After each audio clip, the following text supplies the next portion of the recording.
स्वागत सभी का, सभी को प्रणाम दोस्तों। लास्ट डे हमने चैप्टर नंबर 3 सीए इंटर मई 24 के रिवीजन में स्टार्ट किया था ऐसे 320, जिसमें से एक क्वेश्चन की हमेशा प्रोबेबिलिटी है वो हमने किया। साथ ही साथ जो इंपॉर्टेंट रिस्क के डेफिनेशंस थी, audit risk, inherent risk, control risk और डिटेक्शन रिस्क, ये भी हमने कवर किए। जो बेसिक्स हैं बहुत इजी तरह से आप याद कर सकते हो। या आपको उस दिन फील हो गया होगा कि चैप्टर 3 बड़ा जरूर है, लेकिन पार्ट्स में करेंगे तो बहुत आराम से हम 10-10 क्वेश्चन करके बहुत आराम से 50-60 क्वेश्चन कर सकते हैं। तीसरा आज से शुरू करने आ रहे हैं ऐसे 315। ये रहा आपके सामने। टाइटल याद कर लीजिए सबसे पहले, identifying and assessing रोमम risk of material miss statement. कैसे करोगे रिस्क को आइडेंटिफाई? क्या करना है? पहला आइडेंटिफाई, दूसरा असेस, जिसको हम बोलते हैं रिस्क असेसमेंट प्रोसीजर से ये आप काम करेंगे ऐसे 315 में, ताकि हम ऐसे 330 में कर पाए respond to this assessed risk. अच्छा सर, ओके। तो जब हम इनहेरेंट रिस्क और कंट्रोल रिस्क की भी बातें करते हैं, इसका मतलब हम उसको असेस ही तो कर रहे हैं, ताकि हम उसके अकॉर्डिंग हमारे प्रोसीजर्स FAP डिसाइड कर पाए, जिसको हमने रिस्पॉन्स वर्ड का नाम दिया। हम रिस्पॉन्ड करेंगे। तो 315 का अगर कोई ऑब्जेक्टिव पूछता है तो टाइटल में ये लिखा हुआ है दोस्तों, फटाफट से याद कर लें। तो objective of the auditor in this essay is, first of all, identify, assess रोमम। रोमम दो वजह से होती है मालिक, आइदर ड्यू टू फ्रॉड और एरर। और किस लेवल पे होती है? दो लेवल पे होती है, हम देख चुके हैं, at financial statement level as a whole and at assertion levels. कैसे करेंगे sir identify? Through understanding the entity environment including internal control system. क्या होगा सर समझ लेने से?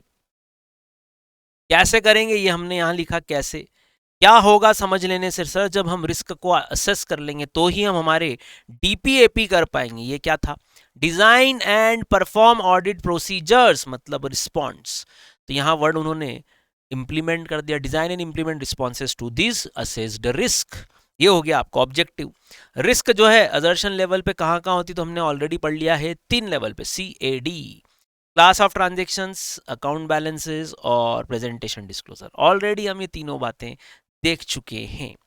अगला क्वेश्चन आता है sir, how I will identify and assess, और कितने लेवल पे होगा? तो देखो, हम आइडेंटिफाई और असेस करेंगे हमारे एंटिटी के रोमम को, risk of material miss statement को, या तो फाइनेंशियल स्टेटमेंट लेवल पे या अदर्शन लेवल पे। ठीक, इससे क्या होगा सर? ये जब असेस कर लेंगे तो ही हमको बेसिस मिलेगा फॉर डिजाइनिंग ओवर रिस्पॉन्स या डिजाइनिंग ओवर FAP। तो ऐसा बोलें क्या सर, RAP कर लो तो FAP करने में आसानी होगी।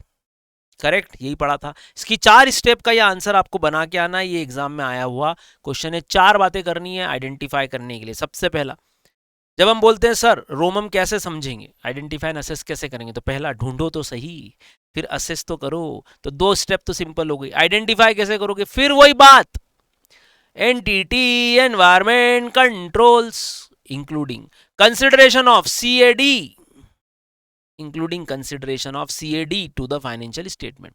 ये तो हो गया पहली स्टेप, आइडेंटिफाई। अब असेस कर लो भैया, ये जो रिस्क आपने ढूंढी है इसको इवैल्यूएट कर लो, कितनी मटेरियल है, कितनी पोटेंशियल असर्शंस को अफेक्ट करती है। तो assess this risk, assess this identified risk. Evaluate क्या करना है? क्या ये रिलेट कर पाएगी more pervasively to the financial statement? ये वर्ड आपने ऐसे 705 में पढ़ा हुआ है, relate more pervasively to the financial statement and may potentially affect many many assertions. ये हमने रिस्क को ढूंढा, फिर असेस कर रहे हो कि क्या ये परवेजिव नेचर की है जो मेनी पोटेंशियल असर्शंस को अफेक्ट करे। थर्ड, जो रिस्क आपने असेस की उसको अब रिलेट करो कि ये जो रिस्क हमने ढूंढी है ये असर्शन लेवल पे, देखो ऐसे समझ लेना, ये असेसमेंट आपने जो सेकंड स्टेज में किया ये फाइनेंशियल स्टेटमेंट लेवल पे किया। जो नीचे वाला असेसमेंट है ये आपका असर्शन लेवल पे है कि क्या ये असर्शन लेवल पे किसी भी CAD में, class of transaction, account balance या डिस्क्लोजर में कहाँ पे गलत हो सकता है, what can go wrong at these assertion levels. तो पहला हमने ढूंढा, फिर उसको असेस किया फाइनेंशियल स्टेटमेंट लेवल पे, थर्ड पॉइंट में असेस किया उसको असर्शन लेवल पे। अच्छा, इस असर्शन लेवल पे हम क्या चेक कर लेते हैं सर? कंट्रोल सिस्टम और कंट्रोल रिस्क का भी एनालिसिस शुरू हो जाता है। और फोर्थ, उसके होने के क्या चांसेस हैं, लाइक्लीहुड। क्यों सर? लाइक्लीहुड जब मैं समझूंगा मिस स्टेटमेंट का, इंक्लूडिंग कि क्या ये मल्टीपल मिस स्टेटमेंट की पॉसिबिलिटी को इंडिकेट करता है, और क्या ये इस डिग्री का है, इस मैग्नीट्यूड का है कि ये मटेरियल हो जाएगा। तो हमको रोमम में MM आखिरी में आ रहा है ना, तो मटेरियल मिस स्टेटमेंट ढूंढने हैं ना। अभी तो पहले आपने क्या समझा, रिस्क, रिस्क को क्या करा, असेस। असेस दो लेवल पे होता है, पहला फाइनेंशियल स्टेटमेंट लेवल पे और दूसरा अजर्शन लेवल पे। आखिरी में क्या करेंगे, ये जो रिस्क है इसके मिस स्टेटेड होने के चांसेस क्या क्या है, likelihood of miss statement including multiple miss statement plus material miss statement. तो ये हो गया मालिक आपका लाइक्लीहुड के 3 पॉइंट। पहला लाइक्लीहुड ऑफ मिस स्टेटमेंट लिख दूं मैं चाहूं तो यहाँ पे 3 वर्ड लिख सकता हूं, पहला मिस स्टेटमेंट, दूसरा पोटेंशियल मिस स्टेटमेंट या मल्टीपल मिस स्टेटमेंट ले लो, और तीसरा material miss statement. Miss statement, multiple miss statement, material miss statement के मैग्नीट्यूड या डिग्री या पॉसिबिलिटी, कोई भी वर्ड यूज कर सकते हो आप, मन से लिखना है। 4 पॉइंट है आपके पास, पहला आइडेंटिफाई, दूसरा असेस, तीसरा relate the risk at the अजर्शन level that what can go wrong in that अजर्शन, like inventory में वैल्यूएशन में क्या गलत जा सकता है और उसके होने के क्या चांसेस है। तो ये क्वेश्चन बहुत ईजी है, आप मन से भी लिख सकते हो। अगला डेफिनेशन है सर हमारे पास आरएपी। चलिए समरी चार्ट आप सभी के पास, यहां से पढ़ा देता हूं कैसे आइडेंटिफाई करते, तो ये हमने ढूंढ लिया यहाँ पे, ये 4 स्टेप है ना। अगला क्वेश्चन है sir define RAP, risk assessment procedures या उनके ऑब्जेक्टिव्स क्या है ऐसे 315 के according. RAP are the procedures, तो हैं तो ये भी ऑडिट प्रोसीजर्स ही, which are perform to obtain an understanding of the entity environment entity's control system. क्या है सर इसका purpose, again same, to identify and assess ROMM either due to fraud और error at financial statement and assertion levels. Sir जो objective था क्या वही definition है, confuse मत होना। अब आपको याद होगा ऐसे 500 में हमने पढ़ा था सर, प्रोसीजर तो दो ही है, आरएपी एफएपी। अब इसके अंदर लगती है methods to obtain evidence. Procedure से हमने बोला हम क्या करेंगे सर, अंडरस्टैंडिंग लेंगे एंटिटी, उसके एनवायरनमेंट, उसके कंट्रोल सिस्टम की, तो इसके लिए मुझे एविडेंस चाहिए। यस, एविडेंस के लिए मुझे क्या लगाना पड़ते हैं सर, मेथड्स। मेथड्स पढ़ी थी आपने, inspection, observation, external confirmation, reperformance, arithmetical accuracy, analytical, ये सब हमने पढ़ा हुआ, इंक्वायरी, ये सब मेथड्स हैं। आरएपी में यूज होने वाली मेथड्स पे एमसीक्यू आ सकता है कि बताओ आरएपी में कौन कौन सी मेथड्स यूज होती है, तो ध्यान से देखो। आरएपी इंक्लूड्स द फॉलोइंग, सबसे पहला inquiry, second analytical procedure, third observation and fourth inspection. अब आप सुनना ध्यान से, आईसीआई ने एक बार इतनी सी बात पे 2 नंबर का क्वेश्चन पूछा था, ऑब्जर्वेशन के ऊपर कमेंट कर दो कि आरएपी में ऑब्जर्वेशन क्या क्या यूज होता है या किस तरह से इस मेथड का यूज करते हैं। तो पहले यही पढ़ लेते हैं यार। ऑब्जर्वेशन और inspection will support what, will support the inquiries. आप एंटिटी को समझोगे ना, आराम से सोचना, बहुत इजी चैप्टर है। आप एंटिटी को समझोगे, विद्योदय पे क्या होता है साहब, आप ऑडिटर हो, आप पूछोगे कैसे होता है, कितने कोर्सेज चलते हैं, तो इंक्वायरी कर रहे हो ना। जो इंक्वायरी करोगे उसके आते हैं क्या, रिस्पॉन्स। उन रिस्पॉन्स पे आपको क्या करना पड़ता है, इवैल्यूएशन। याद करो हमने यही 3 वर्ड पढ़े थे, पहले आप करते हो पूछताछ, उस पे आते हैं जवाब, इन जवाब पे हम एविडेंस ढूंढते हैं कि ये जवाब इवैल्यूएट करो, ये सही है या नहीं। तो ये कैसे करोगे, either through observation, either through inspection of documents. Definition आपको दोनों की मालूम है, इन दोनों की आपने पढ़ ली है ऐसे 500 में। तो you may support what, you may support by observation और inspection, you may support the inquiries and may also provide some information about the entity and its environment। Simple answer है। क्या क्या कर सकते हैं, 4 बातें, ध्यान से देखना। 2 एग्जाम मेरे याद करवा रहा हूं, आराम से समझना। 2 एग्जाम्पल ऑब्जर्वेशन के, 2 एग्जाम्पल इंस्पेक्शन के। देख के बता सकते हो इसमें से कौन कौन से एग्जाम्पल ऑब्जर्वेशन के। इतना सा आंसर है। 2 एग्जाम्पल, ये 4 एग्जाम्पल दिए, इंक्लूड द फॉलोइंग एग्जाम्पल्स दिए ना, 2 और 2 4, देख लो 4 है क्या, 1 2 3 4, बताओ इसमें से कौन से इंस्पेक्शन के। तो इंस्पेक्शन होता है डॉक्यूमेंट का, तो एक हो गया सर ये वाला, ये इंस्पेक्शन का एग्जाम्पल है, और एक हो गया रिपोर्ट्स। ये 2 एग्जाम्पल जो है आपके इंस्पेक्शन के। जब आप ऑब्जर्व करते हो किसी चीज को होते हुए देखते हो, तो क्या देख रहे हो, उनके ऑपरेशंस, उनके प्रीमाइसेस, उनकी प्लांट फैसिलिटीज। बोलो माई हाँ या ना। Entities operation, entity's premises, entities plant facilities, ये ऑब्जर्वेशन के एग्जाम्पल है। और ये जो नए एग्जाम्पल्स हैं रिपोर्ट्स और डॉक्यूमेंट्स वाले, ये इंस्पेक्शन के हो गए। तो याद कर लो, लिख के देख लो अभी हाल, entity's operation, entity's premises and PF plant facilities, reports prepared by management TCWG, document record in internal control manuals. एक मेथड तो ये होगी, लिख के देख लो 2 सेकंड।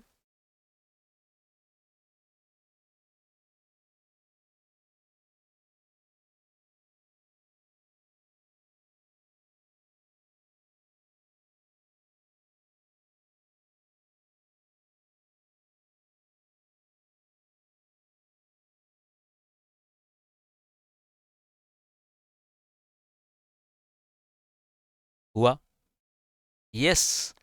चलिए आते हैं एक और method, analytical procedures. Analytical procedures क्या ढूंढ के देगा आपको? सर कुछ अनयूजुअल ट्रांजेक्शंस और कुछ unusual event, UTE unusual transaction and events.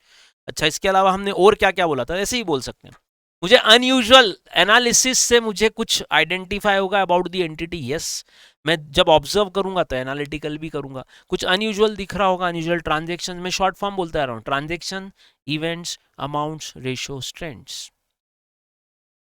Transactions, events, amounts, ratios and trends, analytical में ये दो आते ही आप पढ़ चुके हो।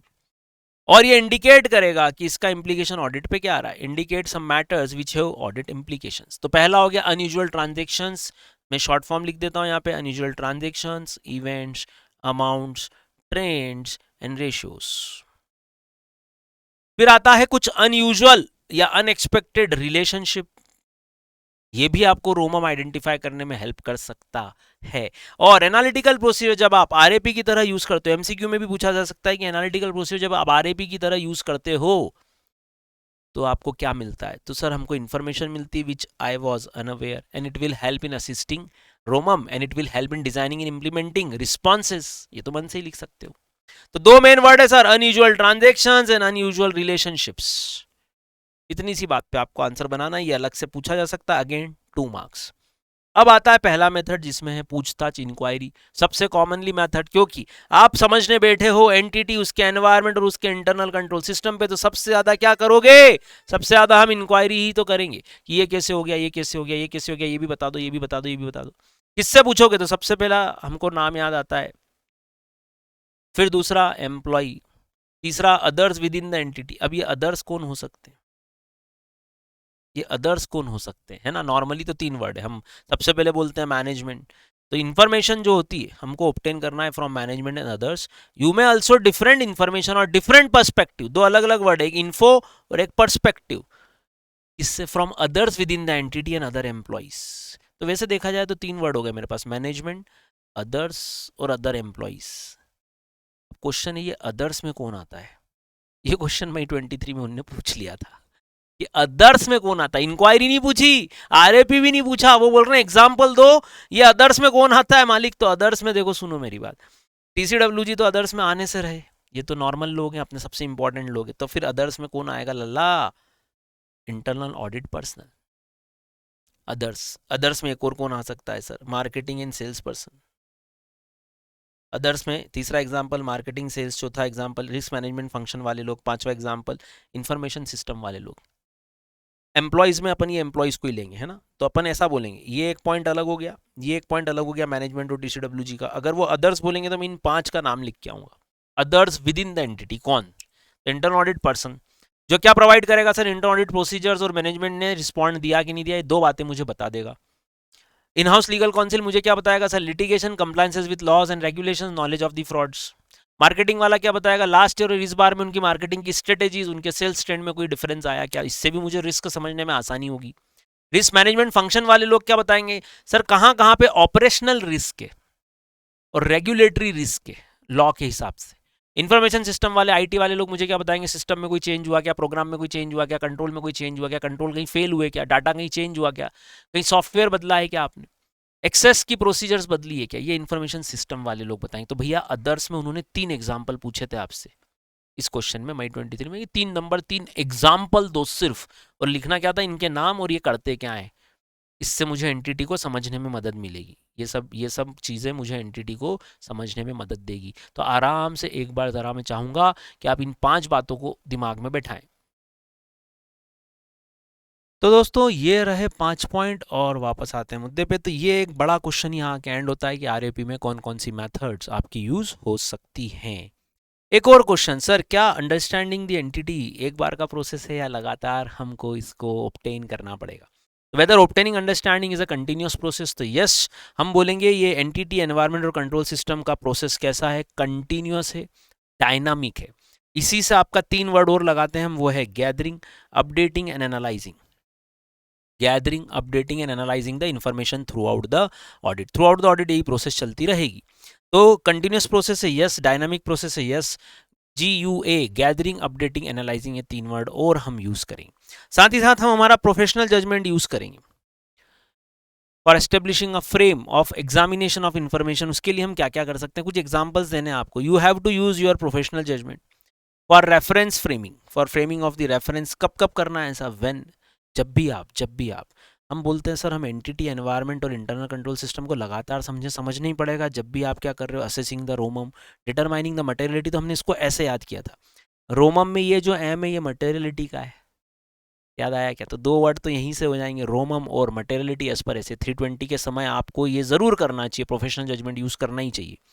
फिर स्पेशल एरिया लाइक आरपीआरटी और इवेल्युएटिंग द एविडेंस, जब मैथड्स लगा रहे हो तो ये दो काम कर लो, आरपीआरटी और एएसएई. 520 520 ऐसे के अनुसार you have to develop the expectations, ताकि आप उसमें इन्वेस्टिगेट कर पाओ ऑफ फ्लक्चुएशंस. याद आया क्या? Significant fluctuations. और ये तो सांप है आपका, selection and application of accounting policy की अप्रोप्रिएटनेस. ये 6 एग्जांपल्स आप यूज कर सकते हो while you are understanding the entity, whether it is a continuous process के दौरान हम प्रोफेशनल जजमेंट यूज करते हैं, ताकि हम इन बातों, कुछ एग्जाम्पल देखिए, इन बातों के बारे में आपका एक फ्रेम, एक रेफरेंस फ्रेम बन पाए, एक हम बोलना चाहिए एक आउटलाइन बन पाए, ताकि आपको और इन्फॉर्मेशन गैदर करनी, एनालाइज करनी, ये भी आपको समझ पड़ेगा. एग्जाम्पल बहुत सिंपल है, रोमम से निकलेगा मटेरियलिटी. अब अप्रोप्रिएटनेस ऑफ सांप, एस ए 520 एक्सपेक्टेशन का, आरपीआरटी स्पेशल एरिया, एसएई को इवैल्यूएट करना है. ट्राई करें ये 6 पॉइंट हम लिख पा रहे हैं क्या? ट्राई कीजिए अभी हाल ये 6 पॉइंट हम लिख पा रहे हैं क्या?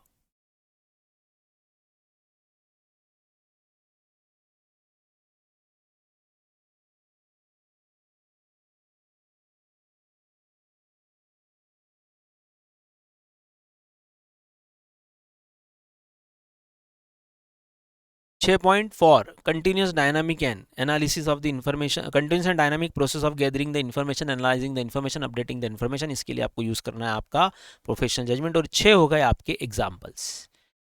Again a very easy answer, बहुत आराम से आप इसको रिगेन कर सकते हो. तो ये हो गया आपका रोमम को लेके या आरएपी को लेके 2-3 इंपॉर्टेंट क्वेश्चंस की ये हम 4 बातें लिख सकते हैं. एक क्वेश्चन ऑलरेडी हमने देख लिया था कि स्टैट्यूटरी ऑडिट में रिस्क क्यों है, क्योंकि उसमें 3 तरह के रिस्क इन्वॉल्व है, इनहेरेंट, कंट्रोल और डिटेक्शन, और उसके हमने कॉजेज देख लिए थे तीनों के. नेक्स्ट पार्ट हमारा जो जुड़ता है इस चैप्टर से वो है सर इंटरनल कंट्रोल. अगर 1-2 क्वेश्चन और आपको देखने हो तो मैं दिखा देता हूँ. देखिए वैसे तो हमने सारे इंपॉर्टेंट कर लिया, आप इतना भी कर लेंगे तो चलेगा. एक होता है अपना knowledge of the clients business. इसके 5 पॉइंट इंपॉर्टेंट है, ये देखिए यहाँ समरी चार्ट में मैंने दिया हुआ है. Knowledge of the clients business,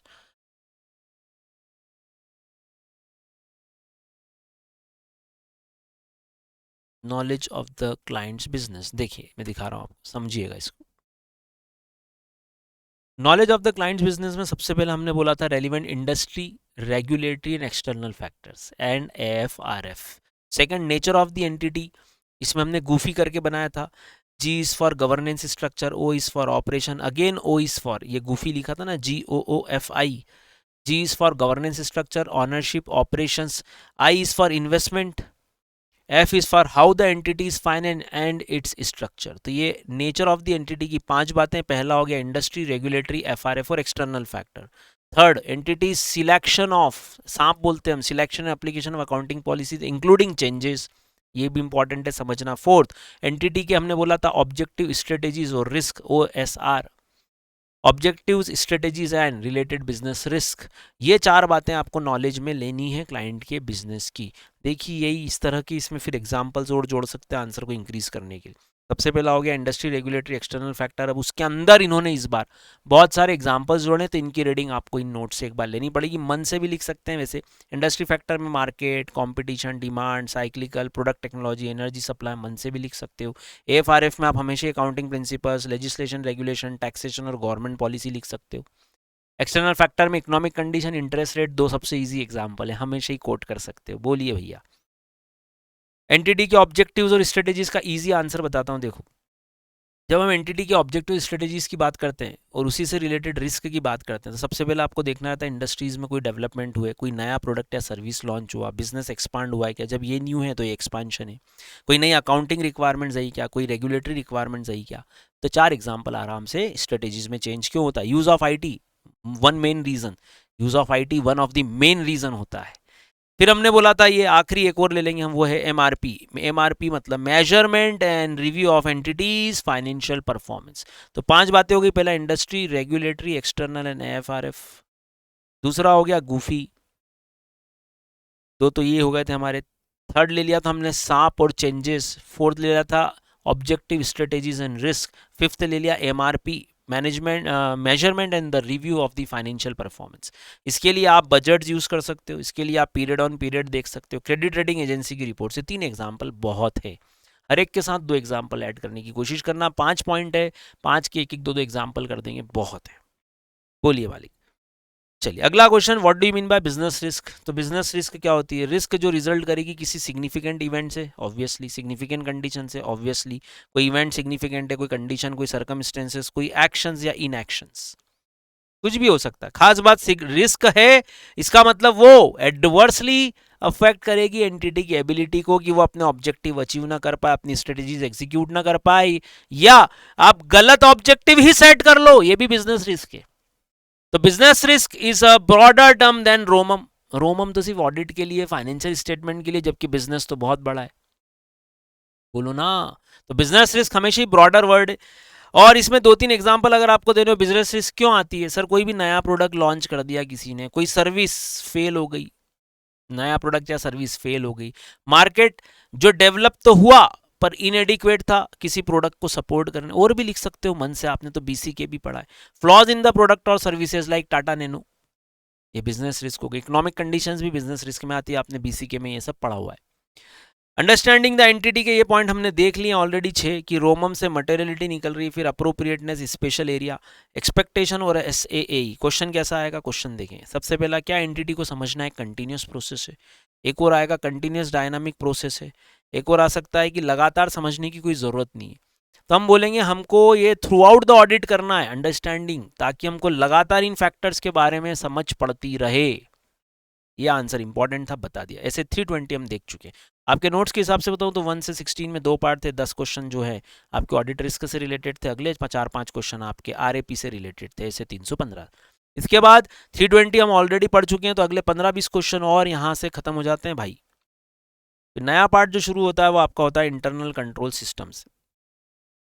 ये नया पार्ट है core. What do you mean by internal control? तो देखो ये बहुत आराम से अभी सिर्फ 22 मिनट में एक बहुत बड़ा पार्ट हमने खत्म किया। चलिए आइए वापस से इंटरनल कंट्रोल पे। इंटरनल कंट्रोल ये रहा। इंटरनल कंट्रोल की सबसे पहले हम डेफिनेशन देख लेते हैं, इजी चीज़ें तो हमेशा ही याद होनी चाहिए। ऐसे 315 के अकॉर्डिंग इंटरनल कंट्रोल क्या है? Sir it is a process, it is a process. System जब बोलेंगे ना, इंटरनल कंट्रोल सिस्टम, सिस्टम हमेशा ही क्या होता है? एक प्रोसेस होता है। Process which is design, implemented and maintain. तो सर हम बोलते हैं इंटरनल कंट्रोल का एग्जिस्टेंस होना चाहिए, इफेक्टिवनेस होना चाहिए, कंटिन्यूटी होना चाहिए। आईसीआई ने इसी के नए 3 वर्ड क्या दिए थे? Design, implementation and maintenance. Process which is design, implementation, implemented and maintain कौन करेगा? सर एंटिटी ही करेगी। तो TCWG, management and other person.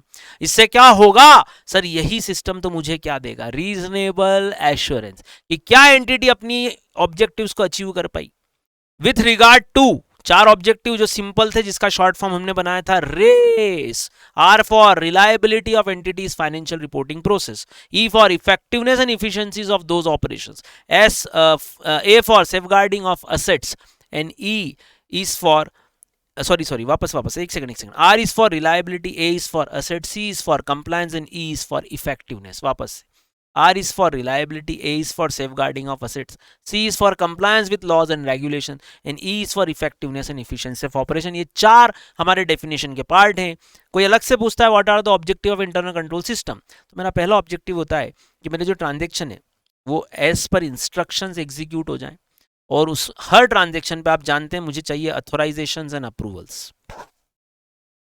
Government audit में भी हम यही पढ़ते हैं, प्राइवेट एंटिटीज में भी सबसे इंपॉर्टेंट होता है कि हर वाउचर पे, हर एंट्री पे, हर ट्रांजैक्शन पे मैनेजमेंट का कोई ना कोई पर्सन मुझे एग्जीक्यूट करके दे, प्लस उसमें अथोराइजेशन और अप्रूवल रहे। फिर आप जानते हैं असर्शन लग जाएंगे इंटरनल कंट्रोल में कि जो भी ट्रांजैक्शन एग्जीक्यूट हुआ है वो कैसा होना चाहिए। तो हम हमेशा बोलते हैं कंप्लीट।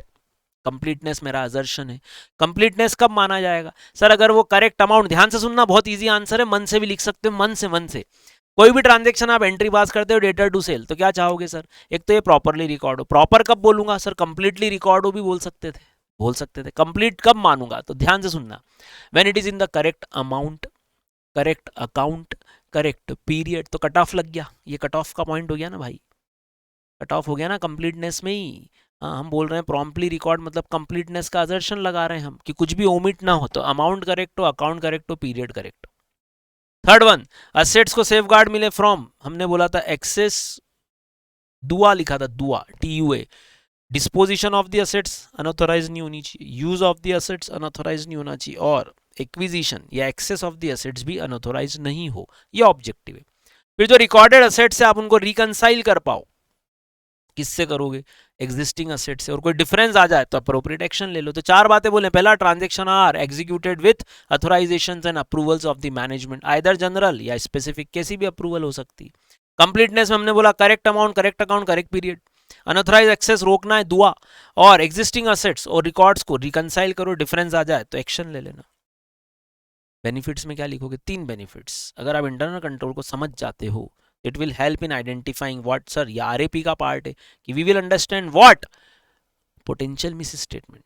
दूसरा, factors which affect what ROMM. और तीसरा, इसी के अकॉर्डिंग हमारा रिस्पॉन्ड जो हम करेंगे, हमारे क्या प्रोसीजर्स होंगे। तो ये 2 पॉइंट आपके RAP के हो गए, 1 पॉइंट आपका FAP का हो गया। ये 315 ऐसे वाला लग गया, ये 330 वाला ऐसे लग गया। तो बेनिफिट भी लगभग सिंपल है, बोलो बेनिफिट भी लगभग सिंपल है। इजीली हम ये डेफिनेशंस ऑब्जेक्टिव्स में डिफरेंस कर सकते हैं। इजी आंसर है। चाहो तो आप ये 4 बातें लिख के देख लो फटाफट से, और 4 ऑब्जेक्टिव्स के पॉइंट में मेन वर्ड लिख के देख लो। ये 4 लिख लो, रेस का मेन वर्ड क्या है, या तो बोल लो या लिख लो फटाफट से, करो ट्राई अभी हाल।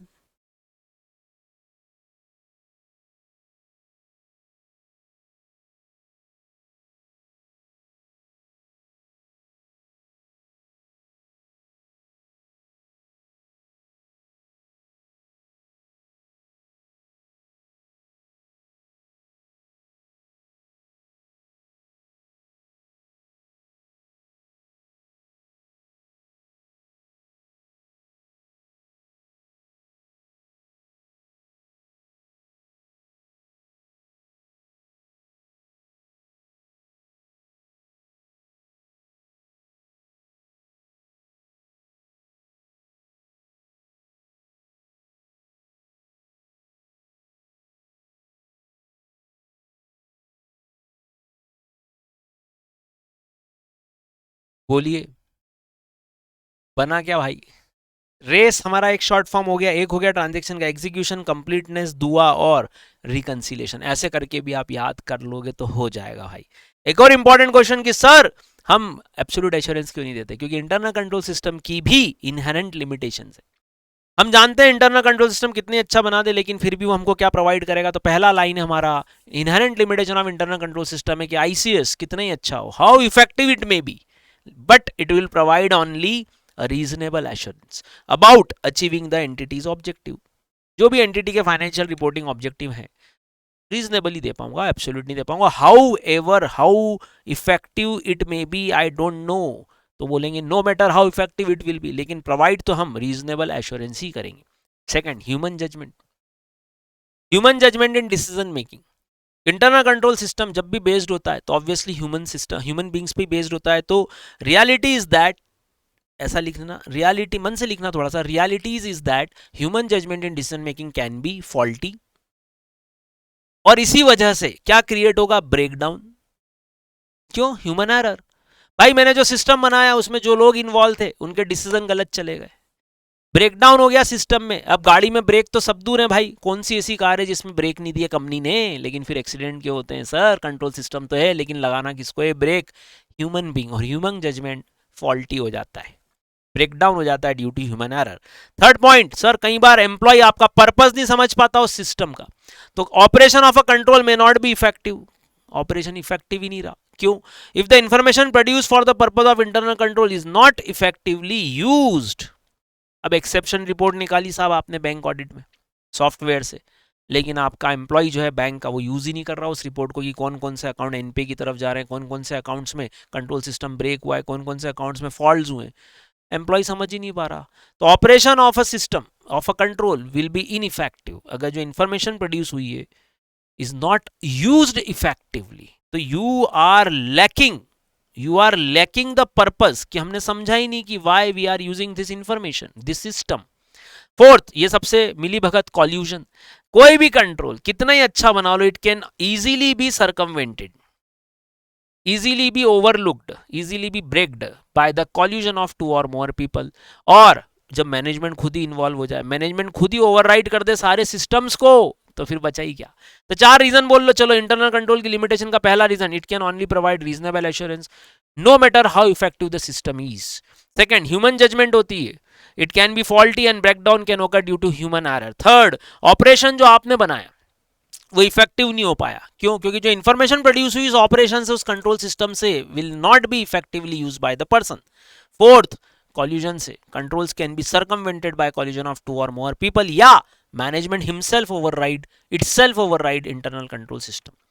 नेक्स्ट, एक और प्रॉब्लम है, जजमेंट बाय मैनेजमेंट। आप जो भी सिस्टम बनाते हो ना, उसमें आप सोचते हो कि क्या गलत हो सकता है, कहाँ चोरी हो सकती है, कहाँ फ्रॉड हो सकता है, कहाँ एरर हो सकता है, ये सब आप सोचते हो, उस हिसाब से आप सिस्टम बनाते हो।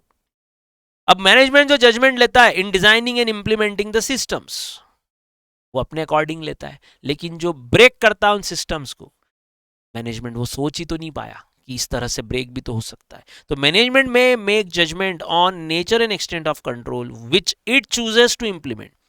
भाई मुझे लगता है कि ये यहाँ कैश पड़ा है, चोरी हो सकता है, तो मैंने क्या करा, तिजोरी बुलवाली ताला लगा दिया। अब मुझे लगा बस अब चोरी नहीं हो सकता, ये मेरा जजमेंट था, तो मैंने कंट्रोल सिस्टम बनवाया, मैंने उसको सेफ लॉकर में रखवा दिया।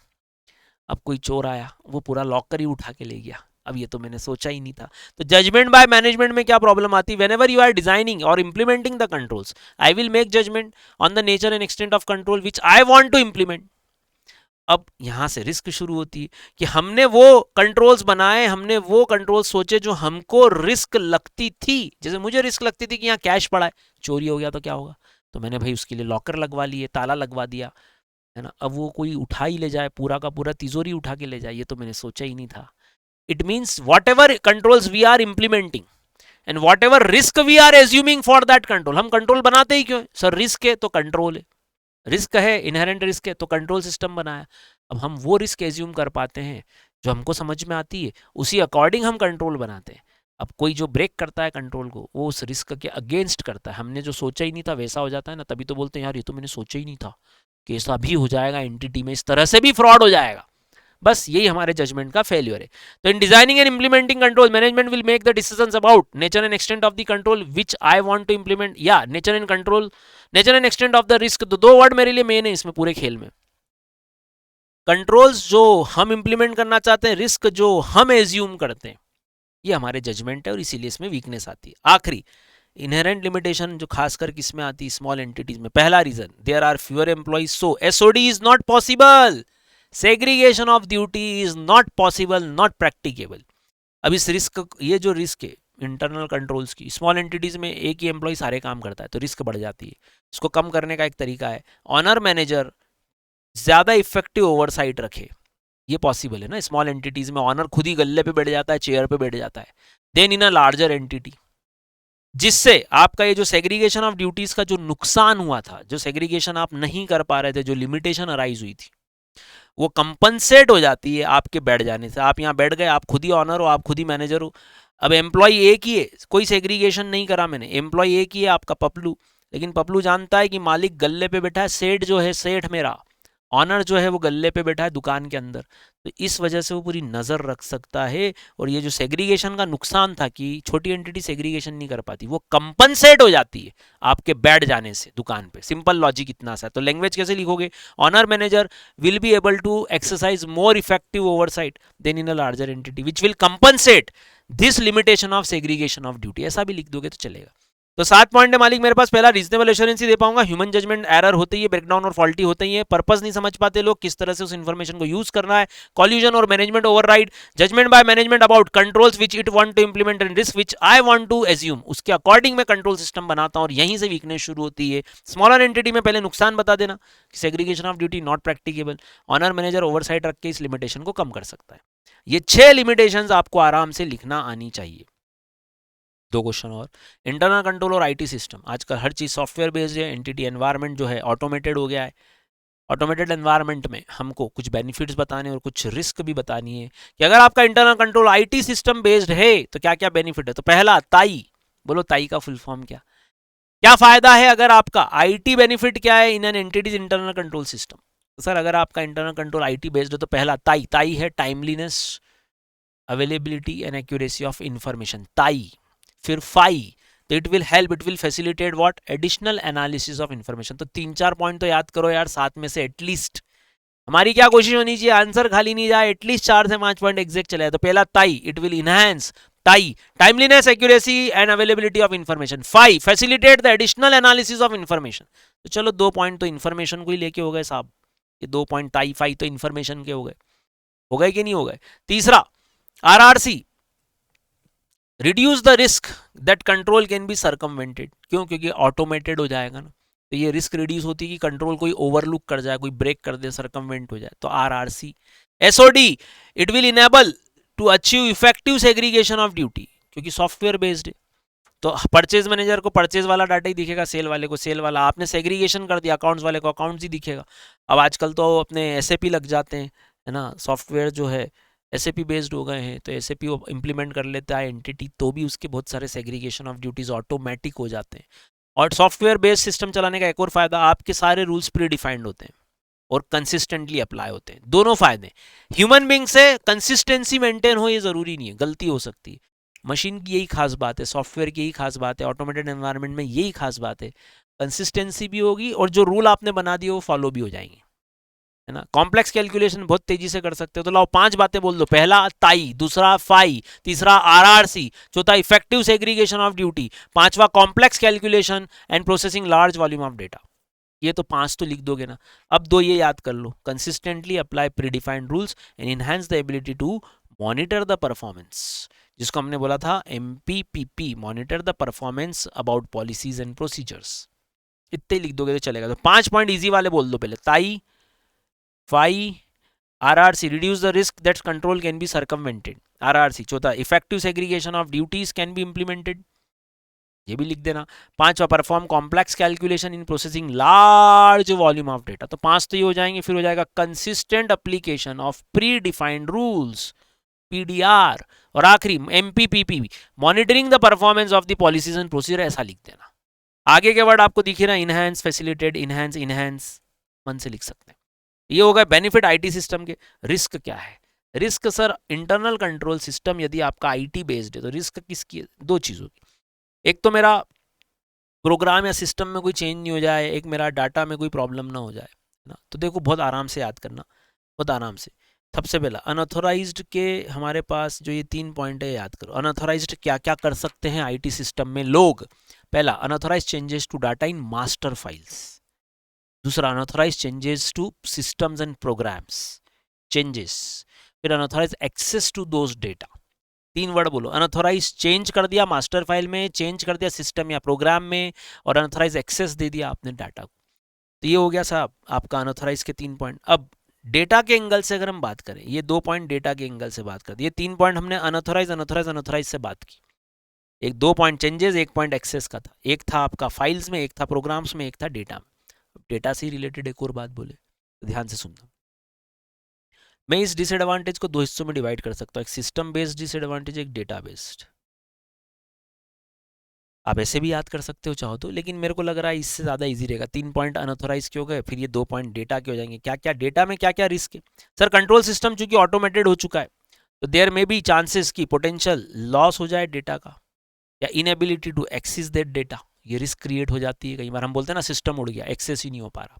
एक और risk, inaccurate processing of the data या प्रोसेसिंग सम इनएक्यूरेट डेटा, और बोथ। अंतर समझना, एक इनएक्यूरेटली प्रोसेसिंग डेटा, 1+2 3 होना चाहिए, 4 आ रहा है।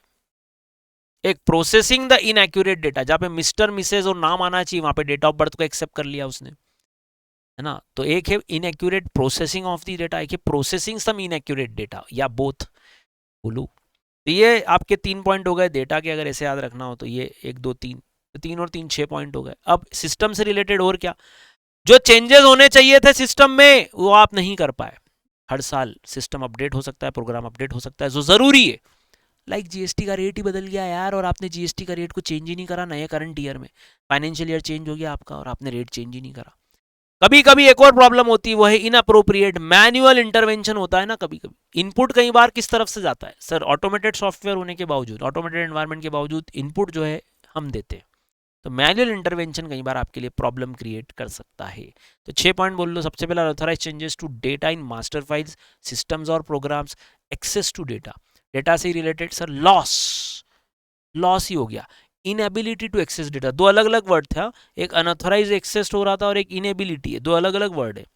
एक गलत व्यक्ति एक्सेस कर रहा, एक आप एक्सेस ही नहीं कर पा रहे हो। फिर इनएक्यूरेटली प्रोसेसिंग ऑफ द डेटा या प्रोसेसिंग इनएक्यूरेट डेटा और बोथ, इनअप्रोप्रिएट मैनुअल इंटरवेंशन, काड़ी कर रहे हो, हिंदी वर्ड काड़ी से याद रखना। Failure to make necessary changes, GST से याद रखना। और हमारा जो आईटी डिपार्टमेंट के लोग हैं उनके पास पावर ज्यादा आ जाती है क्योंकि सिस्टम वही समझते हैं, तो they sometimes gain access beyond those necessary. Powerful हो जाता है भैया आईटी डिपार्टमेंट, सब कुछ काय पे चल रहा है आईटी पे। अपने को बोले हमको तो कम समझ पड़ता है, या आईटी वालों को सब समझ पड़ता है, तो उनके पास अनलिमिटेड पावर आ जाते हैं। बिल्कुल ये भी एक रिस्क है। इसमें से एटलीस्ट 5 पॉइंट आप बहुत आराम से लिख सकते हो। कंपोनेंट्स को रोकते हैं, पहले आगे बढ़ते हैं इवैल्यूएशंस पे, क्योंकि इसमें से एक क्वेश्चन आने के चांसेस हैं कि इंटरनल कंट्रोल्स के जो हम सिस्टम डिजाइन करते हैं, इंप्लीमेंट करते हैं, मेंटेन करते हैं, उसका इवैल्यूएशंस कैसे होगा, उसके क्या क्या तरीके हैं। तो सबसे पहले मेथड्स देखते हैं, इसमें से एक क्वेश्चन की प्रोबेबिलिटी है। तो मैं सबसे पहले मोस्ट इंपॉर्टेंट चीजें आपको करा रहा हूँ। मेथड्स ऑफ इवैल्यूएशंस क्या क्या होंगे, 4 अलग अलग तरीके हैं, narrative record, checklist, internal control questionnaire और यूज ऑफ फ्लो चार्ट। इनमें से किसी एक पे कभी भी शॉर्ट नोट, एमसीक्यू कुछ भी आ सकता है, ध्यान से देखिएगा। आपसे उल्टा भी पूछा सकता है, कोई एक एग्जाम्पल आपको ऐसा क्वेश्चन दे देंगे, फिर पूछेंगे बताओ इसके लिए कौन सा मेथड सही है, तो आपको इसके आंसर में से वो आंसर मिल जाएगा। ये जो पढ़ोगे ना आप, इसमें से वो आंसर मिलेगा कि इस एमसीक्यू के 4 ऑप्शंस में से कौन सा ऑप्शन बेटर है। बताता जाऊंगा पढ़ते पढ़ते। लाइए सबसे पहले पढ़ते हैं हम ICQ, internal control questionnaire. Definition, comprehensive series of question regarding internal control system. याद करने की कोशिश करना, बहुत इजी है, मैंने स्टेप्स बना दी आपके याद करने की। एक हो गई डेफिनेशन, एक हो गया एडवांटेज, एक हो गया आपका नेचर, और एक हो गई आपकी रिपोर्ट। 4 स्टेप में आंसर बनाना। सबसे पहला comprehensive series of questions, series of questions रहती है क्वेश्चनर में। एडवांटेजेस, तो main main word, most widely used, क्या बोला था हमने, most widely used for collecting the information about existence, effectiveness and efficiency of the या ऑपरेशंस ऑफ द आईसीएस, है ना, मोस्ट वाइडली यूज्ड। हमने एक पॉइंट ये बोला था, ओवरसाइट या omission less likely to occur, oversight या omission is less likely to occur, किसका, किसी भी significant internal control review procedure का ओवरसाइट या ओमिशन हो जाए इसके चांसेस कम है। फिर हमने क्या बोला था, कंप्लीटेड एट वन टाइम, जितना भी आईसीक्यू में आप पूछोगे क्वेश्चंस को, उससे आपका इवैल्यूएशन जो है इंटरनल कंट्रोल सिस्टम का, it can be completed at one time और may be in some sections. फिर review can be made easily on some interim basis, questionnaire आपके हाथ में, कभी भी इंटरिम बेसिस पे आप उसको रिव्यू कर सकते हो। एक और खास बात, it is helpful in disclosing control defects, orderly means of disclosing control defects. और एक और, review internal control system annually and record this review in detail, ये भी एक एडवांटेज है आपको क्वेश्चनर का। तो प्लीज एक बार ये 6 एडवांटेज दिमाग में बिठाओ, ताकि आपका शॉर्ट नोट बहुत आराम से यहीं से बन जाएगा, बहुत आराम से बन जाएगा।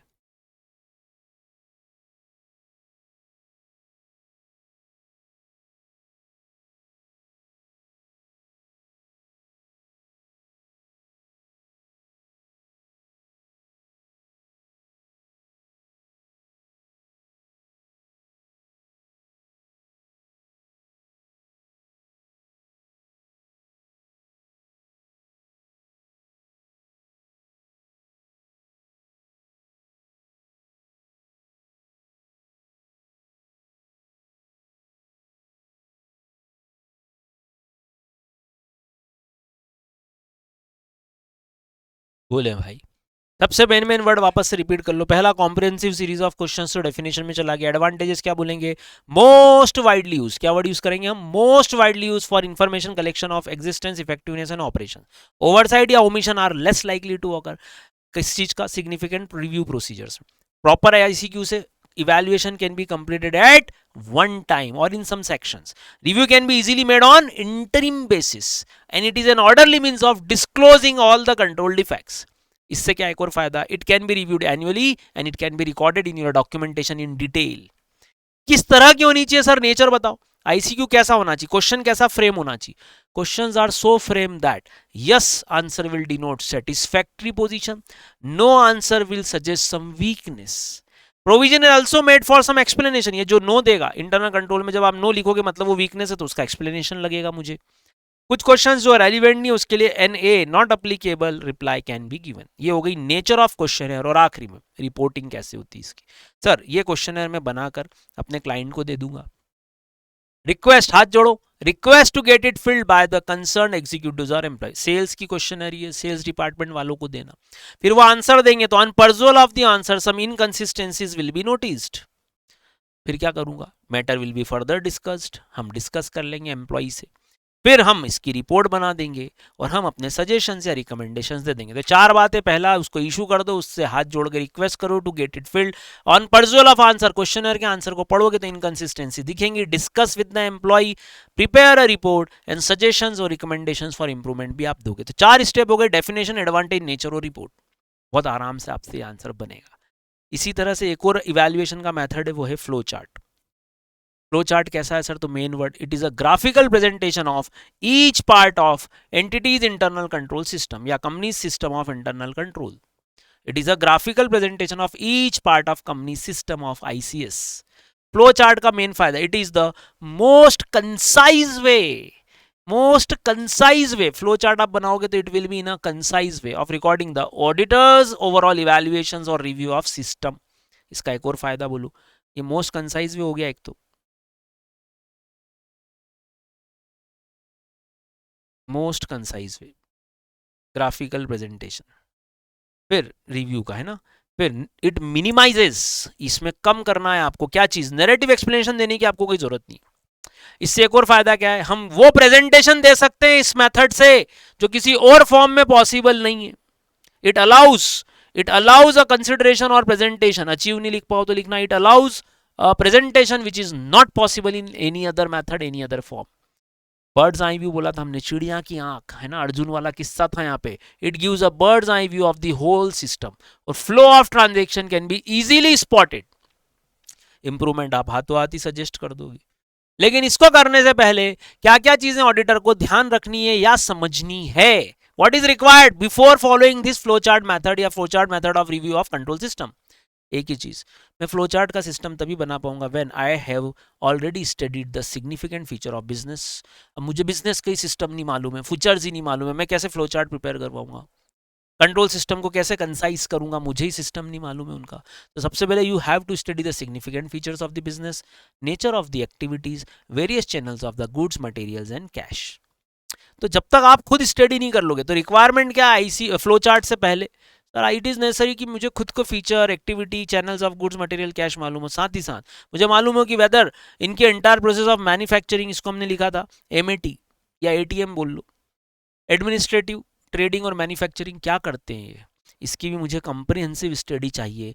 तब जाके तो मैं फ्लो चार्ट प्रिपेयर कर पाऊंगा। तो it will be in the form of comprehensive study of the entire process of ATM which will help in understanding and evaluating ICS। तो बोलो मेन वर्ड, सबसे पहला graphical presentation, most concise way, minimises the explanations.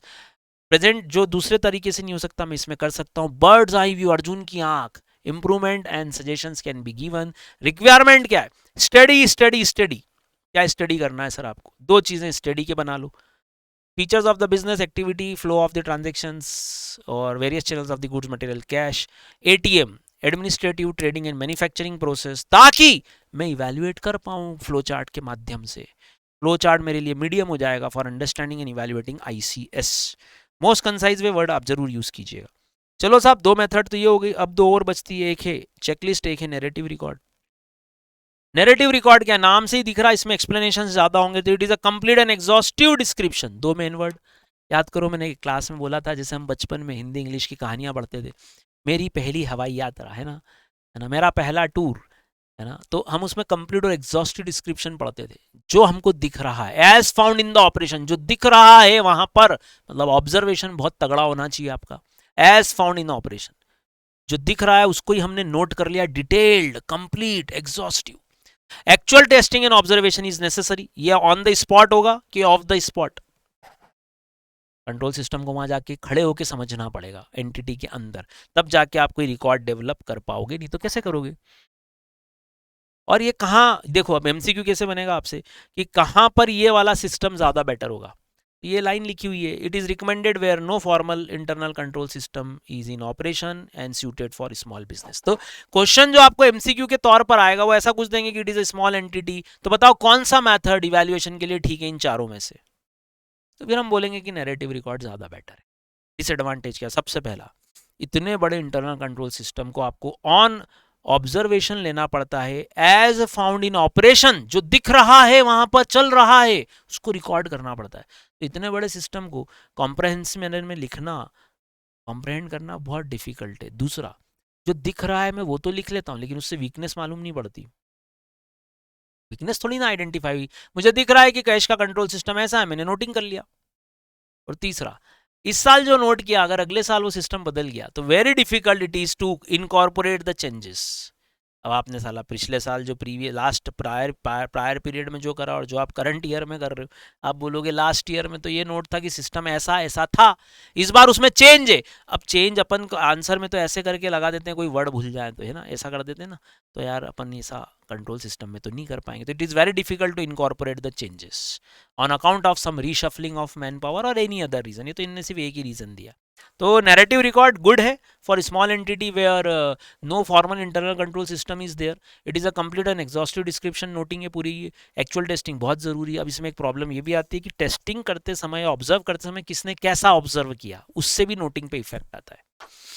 बोलो, observation तगड़ा चाहिए, बहुत अच्छा observation होगा तो ही आप अच्छे से नोटिंग कर पाओगे, रिकॉर्ड कर पाओगे।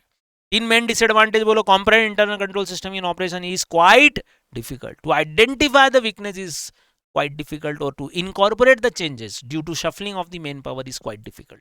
ये तीन डिसएडवांटेज आप लिख सकते हो, 4 मार्क्स के अंदर ये आंसर आता है। एक और तरीका वो है चेकलिस्ट। चेकलिस्ट क्या है sir, it is a series of instructions और या एंड दोनों लिखा है, ध्यान से देखना, सीरीज ऑफ इंस्ट्रक्शंस और क्वेश्चंस हो सकता है या एंड क्वेश्चंस भी हो सकता है। कुछ लोग इसमें और इसमें कंफ्यूज होते हैं कि आईसीक्यू और इसमें क्या अंतर है, तो ध्यान से सुनना। आईसीक्यू में हमने पढ़ा था, हम ये जो क्वेश्चनर होते हैं ये हम एम्प्लॉय को दे देते हैं, क्लाइंट को देते हैं कि तुम फिल करके दो, हम उसको रीड करके डिफिशिएंसीज ढूंढ देंगे। लेकिन चेकलिस्ट जो है मैं अपने ऑडिट स्टाफ को देता हूं, मैं अपने आर्टिकल को देता हूं, ये दोनों में डिफरेंस है।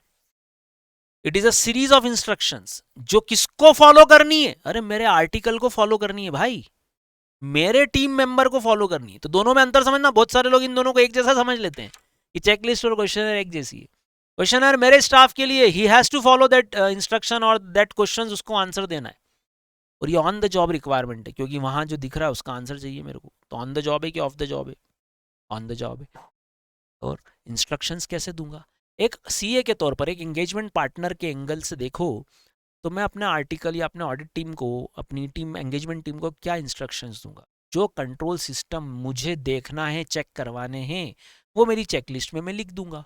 तो खास बात क्या, it is on the job requirement और इंस्ट्रक्शंस आर सो फ्रेम्ड ताकि डिजायरेबल एलिमेंट्स जो है वो सारे अचीव हो जाए हमारे कंट्रोल सिस्टम को चेक करने के।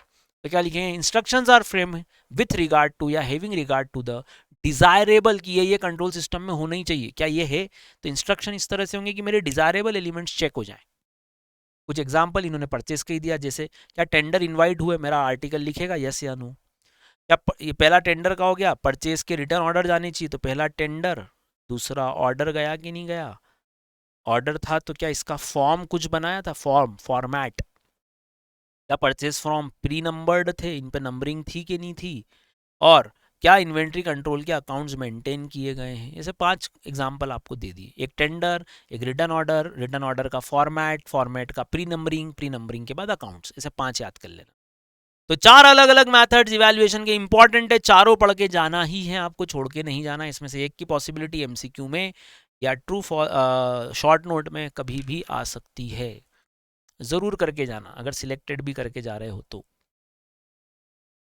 नेक्स्ट आता है सर इंटरनल कंट्रोल सिस्टम के बेनिफिट्स क्या है इवैल्यूएट करने की। हम जो इवैल्यूएशन कर रहे हैं, मेथड्स ऑफ इवैल्यूएशन अभी आपने पढ़ा, अपने आईसीक्यू या नैरेटिव या फ्लो चार्ट या चेकलिस्ट से इवैल्यूएट करने की कोशिश की।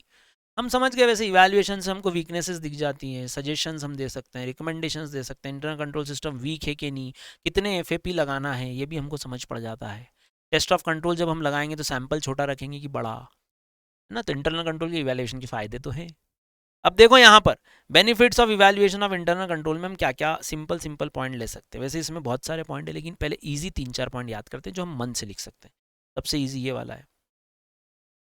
पहला बेनिफिट क्या, मुझे मालूम पड़ेगा whether controls adequately safeguard the assets. दूसरा भी आपको मालूम है, suggestions can be given to improve the internal control system. ये दो तो अपने को ऐसे ही समझ पड़ गया। तीसरा भी आपको मालूम है, चलो कौन कौन से, पहले इजी वाले। जब आप इंटरनल कंट्रोल सिस्टम को इवैल्यूएट करते हो तो आपका एक ऑब्जेक्टिव होता है इंटरनल कंट्रोल की डेफिनेशन का, वो होता है safeguarding of assets. Controls whether adequately safeguard the asset, ये मुझे मालूम पड़ेगा। Suggestions can be given for improvement. इसी का एक और उल्टा पार्ट, सजेशन तो तब जोगे ना जब वीकनेस मालूम पड़ेगी। तो मुझे ये भी मालूम पड़ेगा where the control system is weak and where the control system is excessive. दोनों ही मालूम पड़ेंगे, वीकनेस भी और एक्सेसिवनेस भी कंट्रोल्स की। ये 3 पॉइंट लिख दोगे क्या, पहले तो ये बताओ, ये 3 पॉइंट लिख दोगे क्या। कंट्रोल सेफगार्ड कर रहे हैं एसेट्स को, सजेशंस दूंगा वीकनेस को इंप्रूव करने के लिए, वीकनेस का एरिया आइडेंटिफाई हो चुका है। ये 3 पॉइंट तो ये हो जाएंगे। फोर्थ इसी से जुड़ा हुआ था, याद करो मैंने बोला था इंटरनल कंट्रोल सिस्टम का पार्ट है इंटरनल ऑडिट डिपार्टमेंट। वापस से, इंटरनल कंट्रोल सिस्टम का पार्ट है इंटरनल ऑडिट डिपार्टमेंट, जिसका काम है दूसरे सारे कंट्रोल्स को एग्जामिन करना। तो एक और, effective internal audit department is operating और नॉट। ये आप 4 पॉइंट लिख के देख लो फटाफट से, ऐसे ही सोच लो। चलो पांचवा तो आपको पहले से ये भी मालूम था, आपको एरर फ्रॉड मिल जाएंगी। ऑर्डिनरीली कहाँ कहाँ एरर्स और फ्रॉड के चांसेस हैं इन द बिजनेस। एक और, whether the system is in use, मतलब उसका एग्जिस्टेंस, इफेक्टिवनेस और कंटिन्यूटी के पॉइंट है। क्या आपका इंटरनल कंट्रोल सिस्टम एग्जिस्ट करता है, इफेक्टिव है और कंटिन्यूअस। के लिए नए 3 वर्ड क्या जोड़ दिए उन्होंने, whether it is in use and whether it is in operating as planned. जैसा प्लान्ड था, जैसा एग्जिस्टेंस था, वैसे इफेक्टिवनेस और कंटिन्यूटी भी है या नहीं है। ट्राई कर लो, बहुत easy answer. What are the benefits of evaluation of internal control system. नीचे से चलते हैं तो पहला safeguarding of assets, suggestions to improve. उसके लिए पहले मुझे वीकनेस और एक्सेसिव दोनों एरिया मालूम होने चाहिए, तो ही तो सजेशन दूंगा। फिर सजेशन देने से पहले देखा internal audit department effectively operate कर रहा है। उसके भी पहले एक और कि क्या सिस्टम इन यूज और ऑपरेटिंग है क्या एज प्लान। क्या फायदा होगा, एक और, errors in fraud can be located in the ordinary operations. ये 6 तो आप लिख दोगे बहुत आराम से, बहुत आराम से। तो फिर आखिरी के 2 बचेंगे, पहले ये 6 ट्राई कर लो आप जल्दी से। 6 बेनिफिट कि हम मन से लिख देंगे क्या, 6 बेनिफिट ट्राई करो, ट्राई करो। शॉर्ट में कॉपी पेन उठाओ, शॉर्ट में लिख के देखो क्या हम ये 6 बेनिफिट पुटअप कर पाएंगे। बहुत ईजी,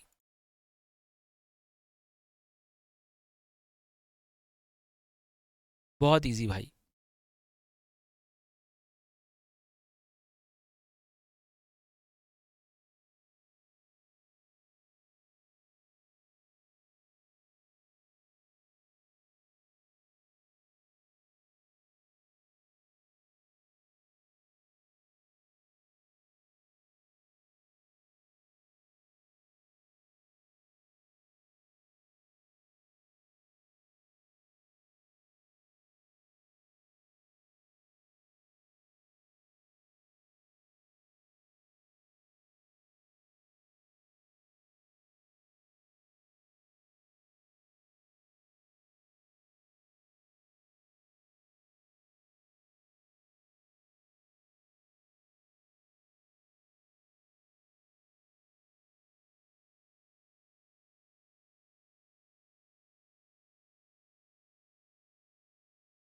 हुआ भाई, correct.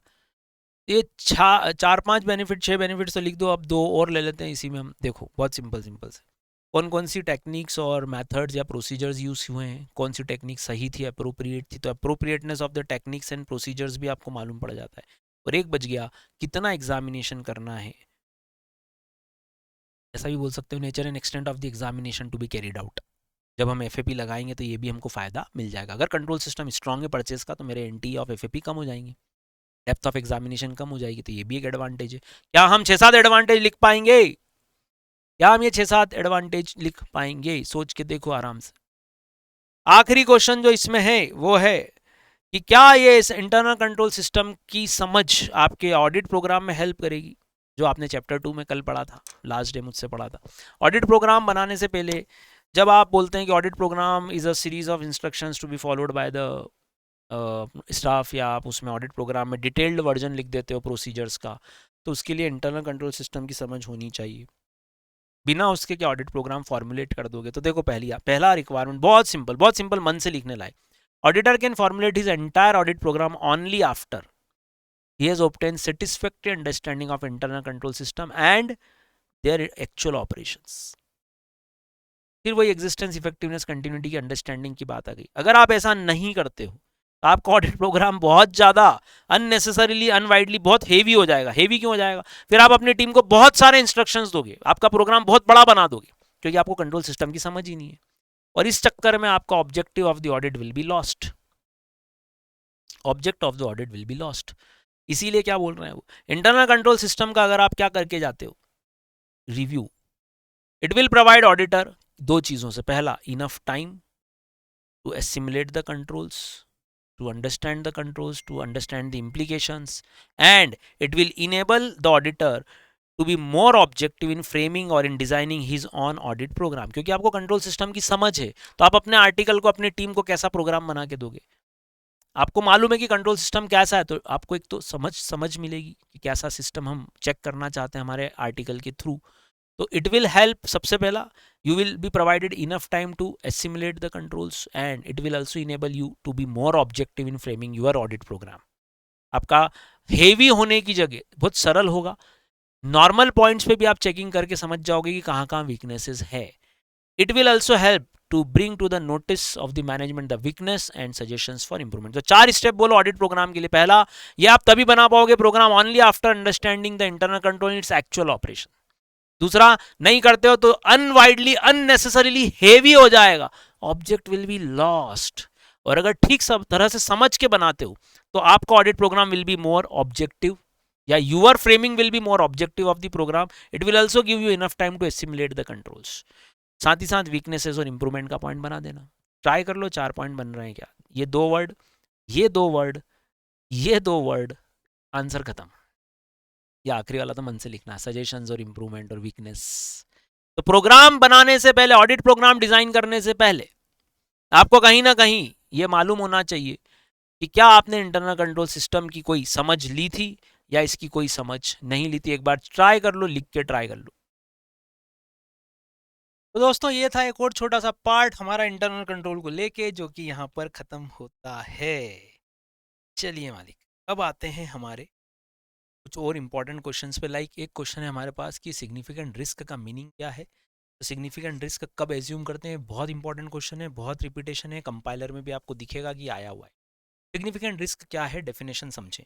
N identified and assessed ROMM that in my judgement, ये आइडेंटिफाइड और असेस्ड रोमम ऑब्वियसली किसका जजमेंट है? ऑडिटर्स प्रोफेशनल जजमेंट है, जिसमें हमको क्या करना है, it requires some special audit consideration, तभी तो सिग्निफिकेंट है। और सिग्निफिकेंट रिस्क हमेशा ही कैसी आर इनहेरेंट। सिग्निफिकेंट रिस्क हमेशा उस बिजनेस को लेके इनहेरेंट है। चांसेस कैसे हैं sir? Higher likelihood of occurrence and higher magnitude of misstatement. Significant बोल रहे हो, इसका मतलब ही क्या है? जिसके होने के एक तो चांसेस ज्यादा हैं, और जिसकी रिस्क मैग्नीट्यूड या डिग्री का पोटेंशियल मिस स्टेटमेंट होने का वो भी ज्यादा है। तो हायर मैग्नीट्यूड ऑफ पॉसिबल या पोटेंशियल मिस स्टेटमेंट भी ज्यादा है, और हायर लाइक्लीहुड ऑफ ऑकरेंस भी है। तो आप चाहो तो इन 2 वर्ड्स को पकड़ लो, एक ऑकरेंस को पकड़ लो और एक पोटेंशियल मिस स्टेटमेंट। दोनों ही कैसे हैं? Higher higher, higher likelihood of occurrence, higher magnitude of potential misstatement. अब चूंकि ये बेस्ड किस पे है? ऑडिटर्स प्रोफेशनल जजमेंट पे। ऑडिटर्स प्रोफेशनल जजमेंट पे, तो हम कैसे समझेंगे कि कौन सी चीज रिस्की है? मैं कैसे तय करूंगा, आप कैसे तय करोगे कि यार ये चीज रिस्की है? बहुत सिंपल, ऐसी कोई भी चीज जो अराइज करे आपके लिए, risk is a risk of fraud, then it is significant risk. तो in exercising the judgment, the auditor shall determine, auditor shall consider whether the risk is risk of fraud, whether the risk is related to recent, बोलो क्या क्या, significant economic accounting या other development which require some special attention, इसलिए तो significant है ना, वापस word क्या गया सिग्निफिकेंट। फिर कॉम्प्लेक्सिटी ऑफ द ट्रांजेक्शंस, फिर significant transaction with related party, significant और रिलेटेड दोनों वर्ड एक साथ आ गए, सिग्निफिकेंट और रिलेटेड दोनों वर्ड एक साथ आ गए, रिलेटेड पार्टीज। ऐसे कोई आइटम जिसमें सब्जेक्टिविटी का ज्यादा रोल है, degree of subjectivity in some measurement of the financial statement items. और सिग्निफिकेंट कब मानते हैं, outside the normal course of business, या कुछ अनयूजुअल हो तो भी हो सकता है।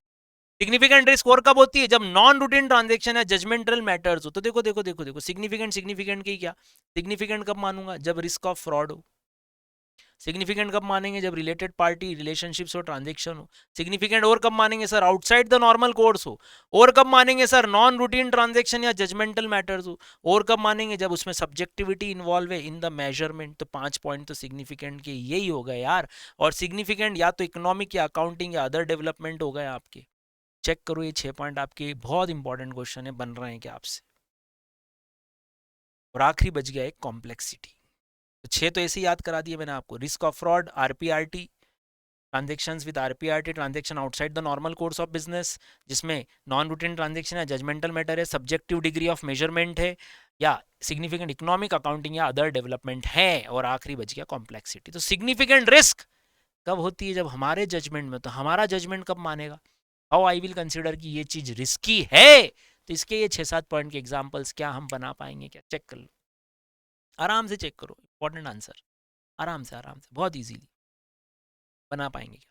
अब इसी नॉन रूटीन और जजमेंटल मैटर के एक और इंपॉर्टेंट क्वेश्चन है, वो है इसके एग्जांपल दो। What do you mean by significant non routine transactions, give some examples.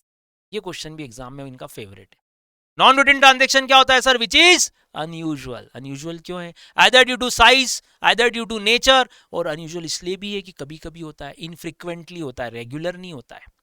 तो नॉन रूटीन है मतलब इनफ्रीक्वेंट है, नॉन रूटीन है मतलब अनयूजुअल है। तो 2 मेन वर्ड तो हो गए, अनयूजुअल एंड इनफ्रीक्वेंट। अनयूजुअल क्यों मानते हैं किसी चीज को, either due to their nature, either due to their size. वो ट्रांजेक्शन ऐसा है, due to the nature of the transaction, due to the size of the transaction, due to the frequency of the transaction, मुझे लगता है ये non routine है। इसके कुछ एग्जांपल्स दो। रोमम इन ट्रांजेक्शन में ज्यादा होगा, बिल्कुल। सिग्निफिकेंट नॉन रूटीन ट्रांजेक्शन में रिस्क ज्यादा होती है, इसके कुछ एग्जांपल दो। नॉन रूटीन ट्रांजेक्शन का पहला एग्जांपल, जहां पर कॉम्प्लेक्स कैलकुलेशंस है, अगेन कॉम्प्लेक्सिटी वाला वर्ड आ गया तो आपके लिए इजी हो गया, complex calculation of accounting principles, है ना। अच्छा, मैनेजमेंट को लेके 2 बातें, इंटरवेंशन, इंटरवेंशन। एक इंटरवेंशन कौन कर रहा है साहब, मैनेजमेंट बहुत ज़्यादा इंटरवेन कर रहा है किसी अकाउंटिंग ट्रीटमेंट में, या बहुत ज़्यादा मैनुअल इंटरवेंशन हो रहा है साहब काय में, in collecting the data, in processing of the data.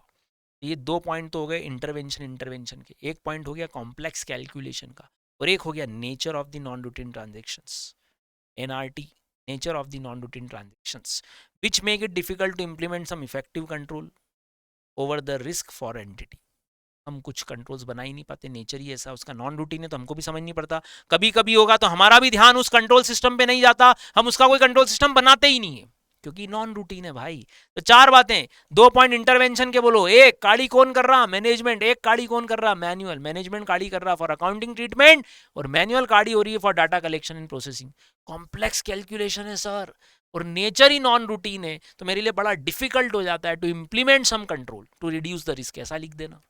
ये 4 एग्जाम्पल, 2 इंटरवेंशन के, एक कैलकुलेशन का और एक नेचर का। ICN 4 एग्जाम्पल, छोटा सा क्वेश्चन, 3 मार्क्स।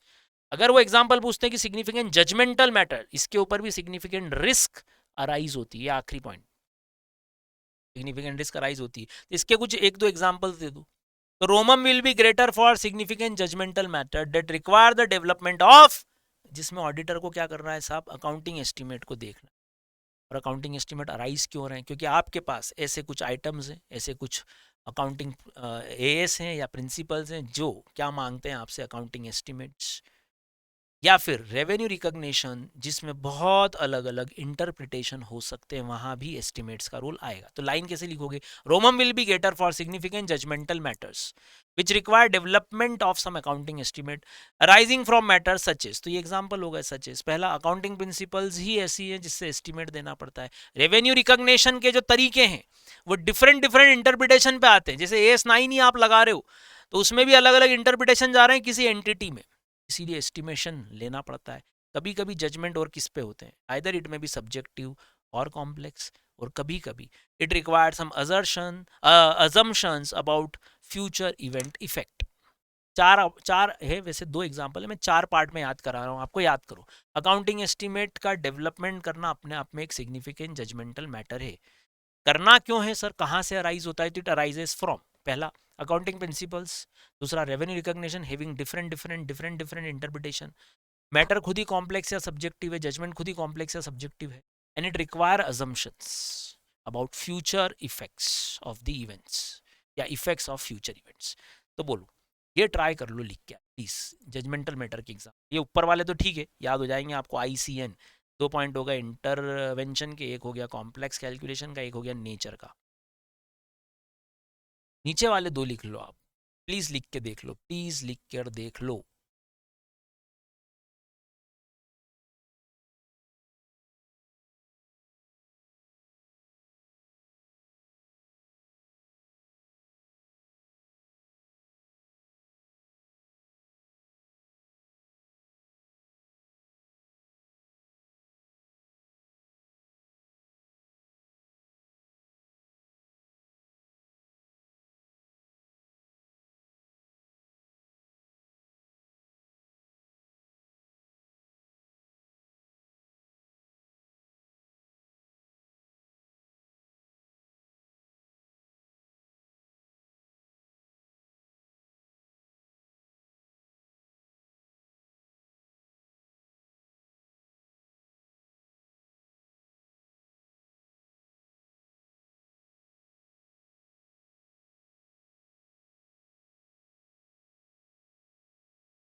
बोले भाई, लिख पाए क्या हम?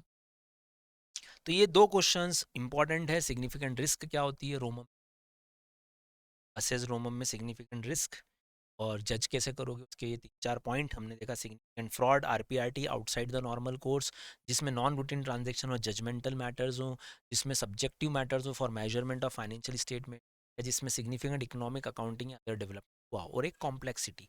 इसके बाद हमने 4 एग्जांपल्स इधर के देखे, किसके, नॉन रूटीन ट्रांजेक्शन। जितना पूछा जाए उतना ही लिखना, एक्स्ट्रा लिखने की कोशिश मत करना। अगर वो इसके एग्जाम्पल पूछे तो ये 4 हैं, इसके एग्जाम्पल पूछे तो ये 2 हैं।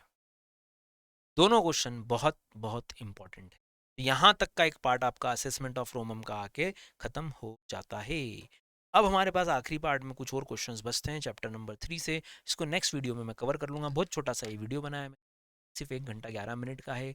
हम ऑलरेडी चैप्टर 3 पे ऑलरेडी 1.5 घंटा पढ़ चुके हैं, तो 4 घंटे में पूरा चैप्टर 3 होता है में भाई। मेजर सारा पार्ट हम कवर इसमें, और मोस्ट प्रोबेबली इसी में से क्वेश्चन आ जाएगा। प्लीज सबसे पहले इतना इतना आप याद कर लें इस समरी चार्ट से कि मेजर आपका चैप्टर कवर हो। मिलते हैं नेक्स्ट वीडियो में, धन्यवाद, ध्यान रखिएगा अपना, राधे राधे।